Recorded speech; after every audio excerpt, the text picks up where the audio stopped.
గణపయ్యకి ఎంతో ఇష్టమైన తాలికల పాయసం ఎలా చేసుకోవాలో నేర్చుకుందాం. హాయ్ అండి, నమస్తే, వెల్కమ్ టు నాన్నగారి వంటలు. ఈ పాయసాన్ని ఎలా చేయాలంటే, ముందుగా ఒక గిన్నెలోకి 1 కప్పు గోధుమ పిండిని వేసుకొని కొద్ది కొద్దిగా వాటర్ వేసుకుంటూ చపాతీ పిండిలాగా కలుపుకోవాలి. మరీ గట్టిగా కాకుండా మరీ సాఫ్ట్ కాకుండా నార్మల్గా కలుపుకోవాలి.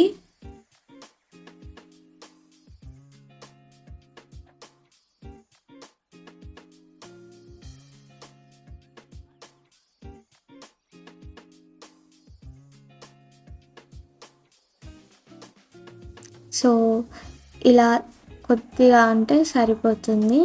ఇప్పుడు ఈ పిండిలో హాఫ్ లడ్డూలుగా చేసుకోవడానికి, హాఫ్ తాలికలుగా చేసుకోవడానికి పెట్టుకోండి సపరేట్గా.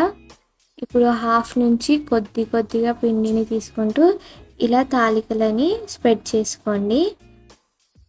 పిండిని వేసుకుంటూ స్ప్రెడ్ చేసుకుంటే ఒకటి ఇంకో దానికి అతుక్కోకుండా ఉంటుంది.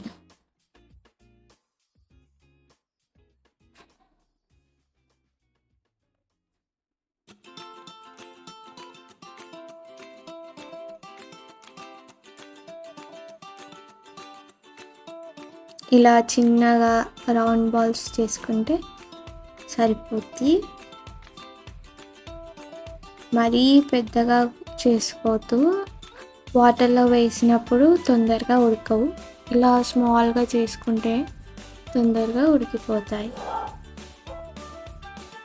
ఇప్పుడు మరో గిన్నెలోకి 3 గ్లాసుల వాటర్ వేసుకోండి. స్టవ్ ఆన్ చేసుకొని ఫుల్ పెట్టి బాయిల్ అయ్యే వరకు ఉంచండి. ఇలా బాయిల్ అయ్యేటప్పుడు తాలికలని వేసేసుకోండి. సో వేయగానే కలపొద్దు, కొద్దిగా ఒక 2 minutes ఉంచాక కలపండి. వేయగానే కలిపితే అవి కలిసిపోతాయి.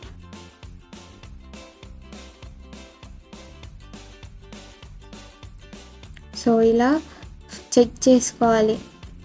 బెల్లాన్ని ముందు వేయొద్దు, ముందు వేస్తే గనక ఈ తాలికలు అనేవి ఉడకవు ఫాస్ట్గా.